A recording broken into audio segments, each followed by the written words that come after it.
Carana refers to conduct or course of practice in the context of spiritual or ethical endeavors. Here's a deeper exploration. Sila Sampata refers to the accomplishment or perfection of moral conduct. Sila Sampata involves the strict observance and adherence to moral precepts or ethical guidelines. These precepts typically include abstaining from harming living beings, refraining from stealing, avoiding sexual misconduct, speaking truthfully, and abstaining from intoxicants.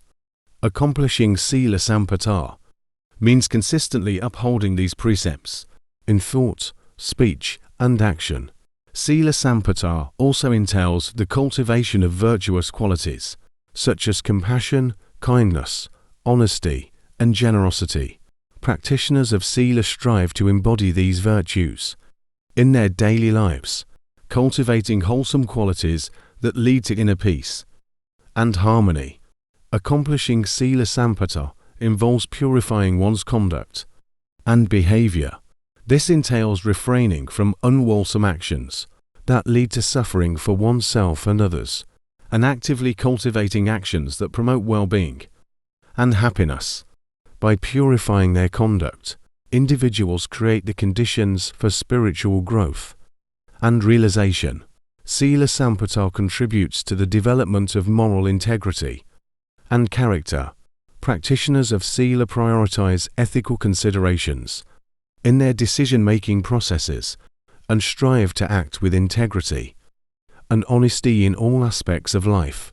This moral integrity earns the respect and trust of others and serves as a foundation for spiritual practice. Accomplishing Sila Sampata involves living in alignment with spiritual principles and values. Practitioners of Sila draw inspiration from their spiritual traditions' teachings on morality and ethics, seeking to embody these principles in their thoughts, words, and actions. By aligning with spiritual values, individuals deepen their commitment to moral conduct and cultivate greater inner peace and happiness. Sila Sampata is not just about outward behavior, but also about inner transformation. By practicing moral conduct consistently and sincerely, individuals purify their minds and hearts, reducing the influence of negative mental states, such as greed, hatred, and delusion. This inner purification leads to greater clarity, tranquility, and spiritual well-being. Apanikapatipata refers to a sure course, sure practice, or unimpeachable path in the context of spiritual practice. 1. Indriya Sangvarn refers to the control or restraint of the senses. It is an essential aspect of spiritual practice in many traditions, including Buddhism. Indriya Sangvarn begins with understanding the nature of the senses indriya.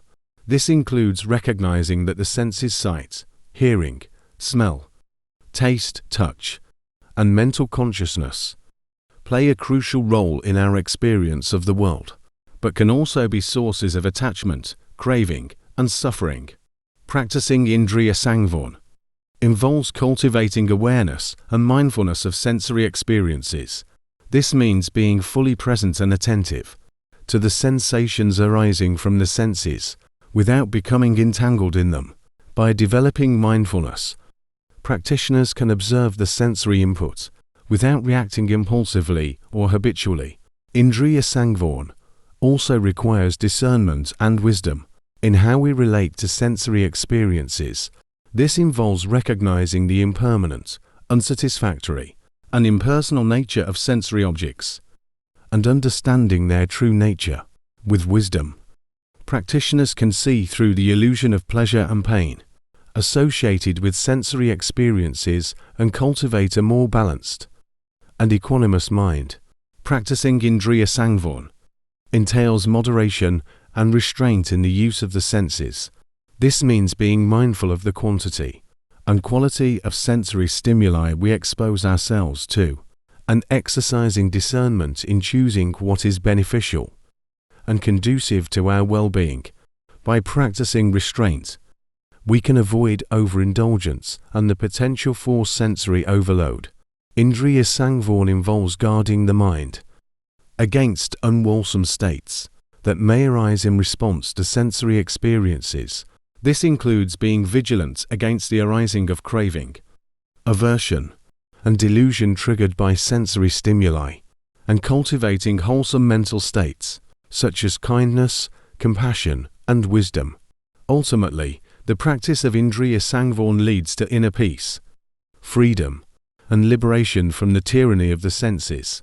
By learning to control the senses and not being driven by their impulses, practitioners can cultivate a sense of inner tranquility and detachment that is essential for spiritual progress and awakening. 2. Poshanimata refers to moderation in eating, a concept emphasized in various spiritual traditions, from maintaining physical health, mental clarity, and spiritual well-being. Poshanimata involves being mindful of one's nutritional needs and consuming food in appropriate quantities to meet those needs. It emphasizes the importance of eating a balanced diet that provides essential nutrients for the body's optimal functioning. Practicing Poshanimata entails avoiding overindulgence in food, which can lead to physical discomfort, digestive issues, and health problems. It encourages eating only until one feels satisfied, rather than eating excessively out of habit or indulgence. Poshanimata also involves cultivating mindfulness during meals, paying attention to the sensory experience of eating, including taste, texture, and aroma. By eating mindfully, individuals can fully appreciate the nourishment provided by food and avoid mindless or emotional eating. Practicing Poshanimata requires listening to the body's hunger and satiety cues and responding appropriately. It involves eating when hungry and stopping when full, rather than eating out of boredom, stress, or social pressure.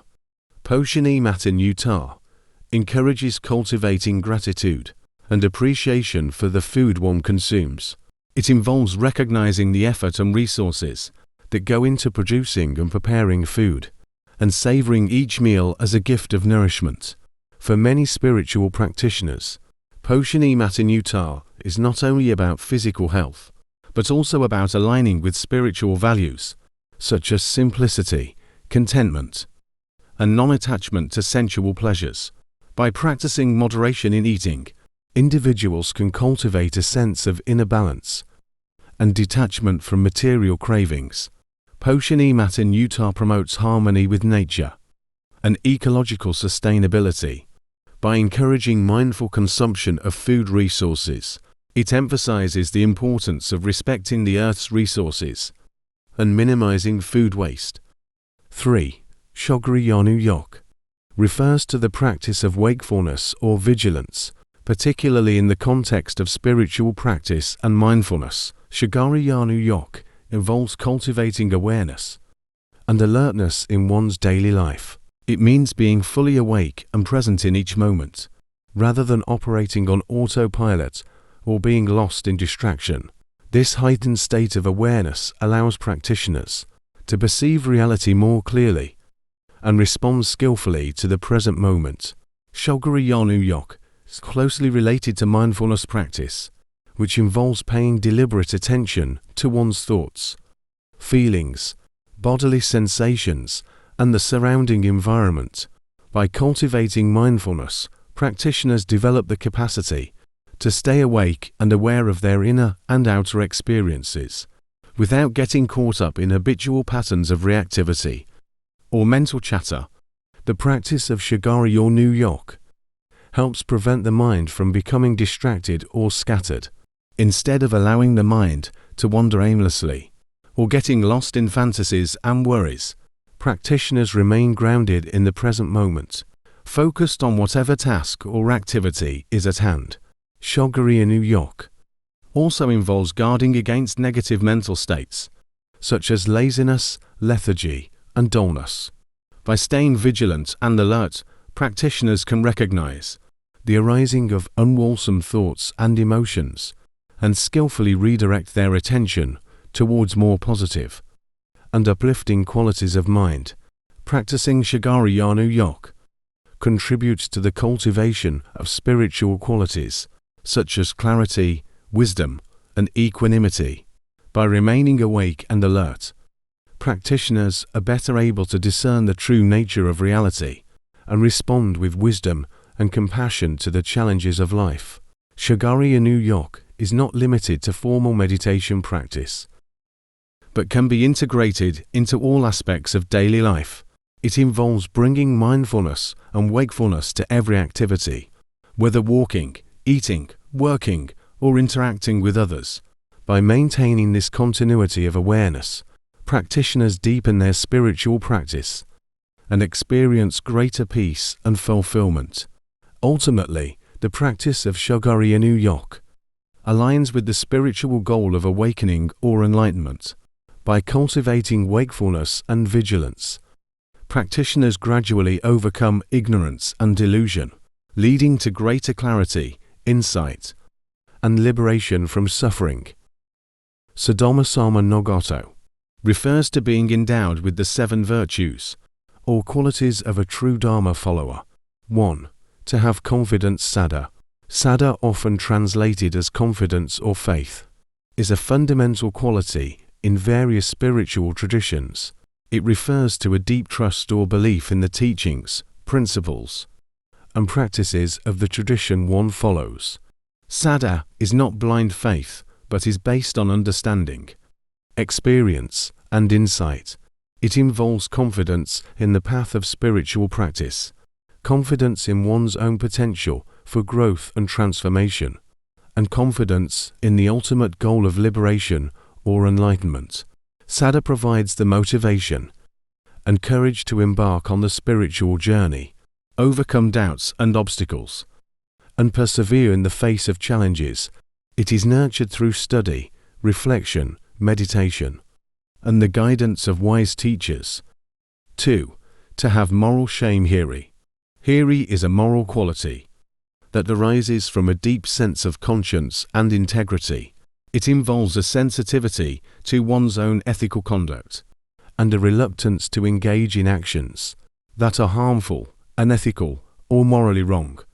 Hiri arises from a genuine concern for the welfare of oneself and others, and a recognition of the consequences of unwholesome actions. It serves as an inner compass that guides individuals towards virtuous behavior and helps prevent them from causing harm or violating moral principles. Hiri fosters a sense of personal responsibility and accountability for one's actions, leading to greater self-respect and the cultivation of wholesome qualities such as kindness, honesty, and integrity. 3. To have moral fear. Ottappa. Ottappa, often translated as moral fear or moral dread, is closely related to Hiri and complements it in the development of ethical integrity. Ottappa involves a respectful awe or reverence for the consequences of unwholesome actions and a reluctance to engage in behavior that would lead to harm or spiritual downfall.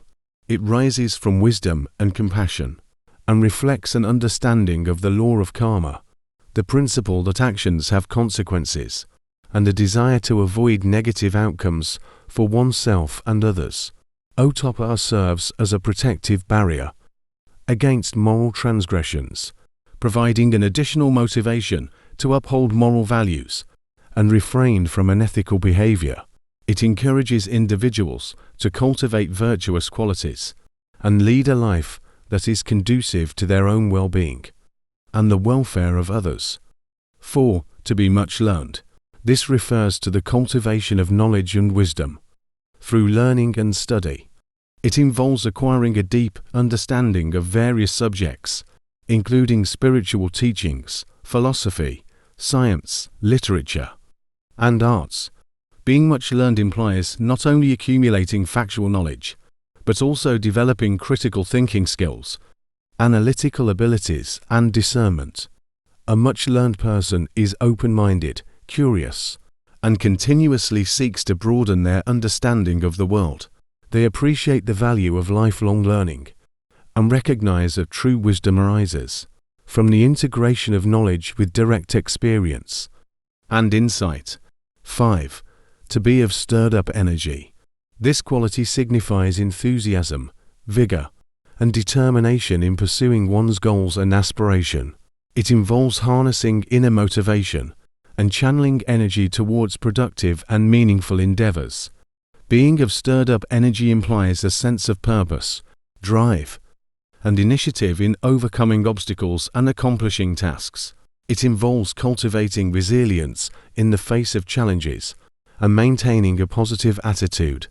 Even in difficult circumstances, a person of stirred-up energy is proactive, industrious, and willing to exert effort to make a difference in their own life and the lives of others. 6. To have established mindfulness. Established mindfulness refers to the cultivation of present moment, awareness and non-judgmental attention to one's thoughts, feelings, bodily sensations, and the surrounding environment. It involves developing the capacity to observe the unfolding of experience with clarity, equanimity, and acceptance.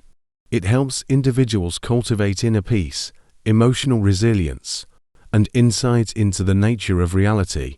Established mindfulness serves as a foundation for spiritual growth and transformation, allowing practitioners to break free from habitual patterns of reactivity and find greater freedom and fulfillment in the present moment. 7. To have wisdom. Wisdom is the culmination of knowledge, experience, and insight into the nature of reality. It involves understanding the fundamental truths of existence, such as impermanence, suffering, and non-self, and living in accordance with these truths. Wisdom arises from direct perception and deep contemplation of life's mysteries, as well as from the integration of ethical values and spiritual principles into one's behavior and decision-making process. A wise person possesses clarity of thought, discernment, and the ability to see things as they truly are. They navigate life with compassion, integrity, and humility, inspiring others through their words and actions. Wisdom is considered the highest virtue in many spiritual traditions, as it leads to liberation from ignorance and the attainment of true happiness and inner peace. The 4 jhanas, often translated as the 4 meditative absorptions, are deep states of concentration and mental absorption cultivated through the practice of meditation. They are central to the meditative path in Buddhism and are described in detail in the early Buddhist texts. Let's delve deeper into each of the 4 jhanas. 1. The Pathama jhana, or the first absorption, is the initial stage of meditative absorption cultivated through the practice of mindfulness meditation. It is characterized by key factors. Each aspect of the Pathama jhana include applied thought vitakka. Vitakka refers to the directed application of the mind towards the chosen meditation object. In the Pathama jhana, the meditator initially directs their attention to the meditation object, such as the breath, a visualized image, or a mantra. Through deliberate mental effort, vitakka involves actively engaging the mind and directing it away from distractions, anchoring it on the chosen focal point. Sustained thought, vichara. Vichara refers to the sustained and continuous examination of the meditation object. Once the mind is focused on the meditation object, sustained attention is maintained, without the need for continuous effort. Vichara involves staying with the meditation object and exploring its qualities, characteristics, and nuances with clarity and precision. Initial joy, pikti. In the Pathama jhana, the meditator experiences an initial sense of joy and rapture that arises from letting go of distractions and focusing the mind on the chosen meditation object. This joy is not dependent on external conditions, but is an inner quality that arises as the mind becomes concentrated and absorbed in the present moment. The experience of piti is characterized by a sense of upliftment, enthusiasm, and delight, which can vary in intensity from subtle to intense. Happiness sukha. As the mind becomes more absorbed in the meditation object and concentration deepens, a sense of inner happiness and well-being arises. This happiness is not dependent on external circumstances, but rises from the tranquility and stability of the concentrated mind. Sukha in the Pathamajjhana is characterized by a profound sense of contentment, peace, and inner fulfillment. One-pointedness of mind ekaggata. Ekaggata represents the initial stage of concentration, where the mind begins to unify and focus on the chosen meditation object. Initially, the mind may still be prone to wandering and distraction, but with effort and practice, it gradually becomes more unified and stable. Ekaggata in the Pathamajjhana is characterized by a directed effort to maintain attention on the meditation object, such as the breath or a visualized image. 2. The Dutiya jhana, or the second absorption, is the next stage of meditative absorption. Following the Pathamajjhana first absorption, it is characterized by a deeper level of joy, happiness, and one-pointedness of mind. Let's explore the key aspects of the Dutiya jhana. Joyful interest pikti. Although the intense joy and rapture of the Pathamajjhana diminish, there remains a subtle undercurrent of joy and delight in the Dutiya jhana. Pikti in the Dutiya jhana is characterized by a more refined and subdued quality compared to the initial joy experienced in the first absorption. This joyful interest serves to sustain the meditator's enthusiasm and motivation, providing a sense of upliftment and encouragement on the meditative path. Happiness sukha. Despite the diminishing of initial joy, a sense of happiness and well-being continues to pervade the mind. In the Dutiya jhana, sukha in the Dutiya jhana is characterized by a refined and subtle quality, independent of external conditions, and arising from the tranquility and concentration of the mind. This happiness serves to nourish and sustain the meditator's practice, providing a source of inner contentment and fulfillment on the spiritual path. One-pointedness of mind ekaggata. In the Dutiya jhana, ekaggata deepens as the mind becomes more absorbed and concentrated. The initial effort required to maintain attention diminishes, and the mind naturally becomes more unified and focused on the meditation object. Ekaggata in the Dutiya jhana is characterized by a heightened sense of stability and continuity of attention, with fewer distractions and fluctuations of the mind. 3. The Tatiya jhana, or the third absorption, is the next stage of meditative absorption. Following the Dutiya jhana, second absorption, it is characterized by a deeper sense of happiness and one-pointedness of mind. Let's explore the key aspects of the Tatiya jhana. Happiness sukha. Although the initial joy and rapture of the earlier jhanas have subsided, a subtle sense of happiness and well-being continues to pervade the mind in the Tatiya jhana. Sukha in the Tatiya jhana is characterized by a refined and subtle quality, arising from the tranquility and equanimity of the mind.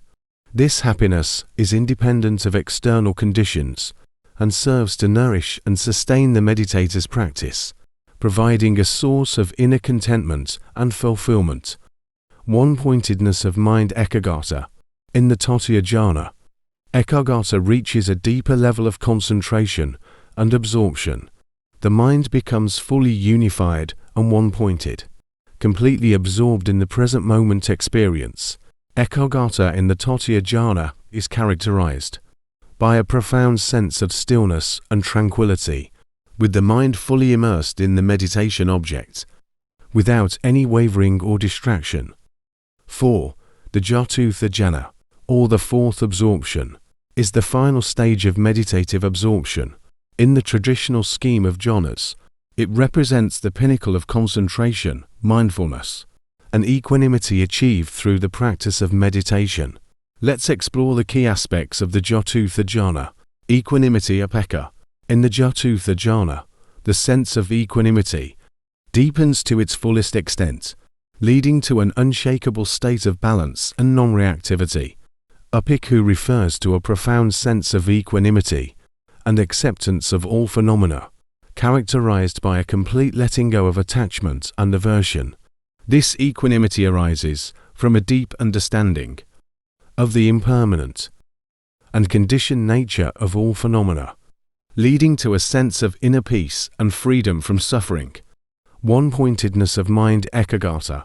In the Jatutha jhana, ekagata reaches its fullest expression as the mind attains the highest level of concentration and absorption. The mind becomes completely unified and absorbed in pure awareness, transcending all dualities and conceptual limitations. Ekagata in the Jatutha jhana is characterized by an unshakable stability and clarity, with the mind resting effortlessly in the present moment, free from all distractions and fluctuations. In summary, Carana encompasses conduct or course of practice. In the context of spiritual or ethical endeavors, it involves following moral precepts, practicing virtue, progressing along the spiritual path, maintaining discipline and commitment, integrating practice into daily life, and aligning with spiritual principles and values. Carana is regarded as essential for personal transformation, spiritual development, and the realization of higher states of consciousness or enlightenment.